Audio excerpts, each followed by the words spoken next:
अस्सलामु अलैकुम वरहमतुल्लाहि वबरकातुहू। महतरम नाज़रीन सामीन, आज आप लोगों को हम माली बंदिश का तोड़ किस तरह किया जाए, कौन सा वजीफ़ा पढ़ा जाए, कौन सा अमल किया जाए जिससे ये बंदिश ख़त्म हो जाए, ये अमल आप लोगों को बतला दिया जाएगा। अगर जादू के ज़रिए माली बंदिश कर दी गई हो और माली वसाइल घटते घटते ख़त्म हो रहे हो, तो आपको कौन सा अमल करना चाहिए जिससे ये बंदिश ख़त्म हो जाए। क्योंकि आज के इस दौर में देखा जाए बुग़्ज़, हसद, कीना इतना बड़ा हुआ है कि एक दूसरे के ऊपर जादू कर दिया जाता है, सिफले इल्म करवाया जाता है, जन्नात बेच दिए जाते हैं या काला जादू कर दिया जाता है। बहुत सारी चीज़ें सिफले इल्म कर दिया जाता है जिसकी वजह से बंदा परेशान हो जाता है। तो उसी तरह ये माली बंदिश भी कर दी जाती है और जो बंदा परेशान हो जाता है कि रिज़्क़ में बरकत नहीं होती है, जो माली वसाइल है वो घटते घटते ख़त्म हो रही है, तो इंसान परेशान हो जाता है। तो असल में ये चीज़ जो होती है वो माली बंदिश कर दी जाती है। तो इसके तोड़ के लिए बेहतरीन मुजरब अमल आप लोगों को बतलाता चलो।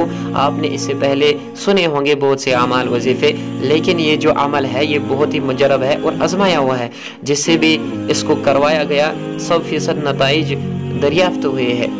तो आपको अमल क्या करना है, सबसे पहले आपको एक वक्त मुकर्रर करना है।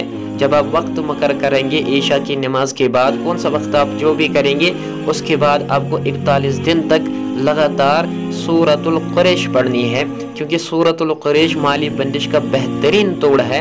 आपको ईशा की नमाज के बाद 110 मरतबा सूरतुल कुरैश को पढ़ना है, अव्वल आखिर दुरूद पढ़ना है 7-7 मरतबा, और फिर इस अमल को रोज़ाना 72 मरतबा अपना मामूल बना लेना है।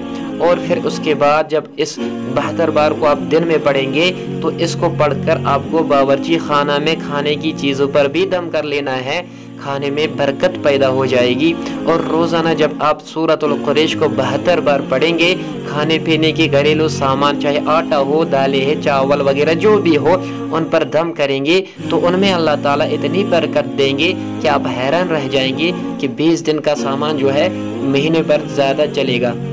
इतनी बरकत अल्लाह ताला इस वजीफ़े की बरकत से उसमें डाल देंगे और जो भी माली बंदिश होगी वो ख़त्म हो जाएगी, वो टूट जाएगी। अल्लाह ताला हम सब की हिफाजत फरमाए, हमारे माल जान की हिफाजत।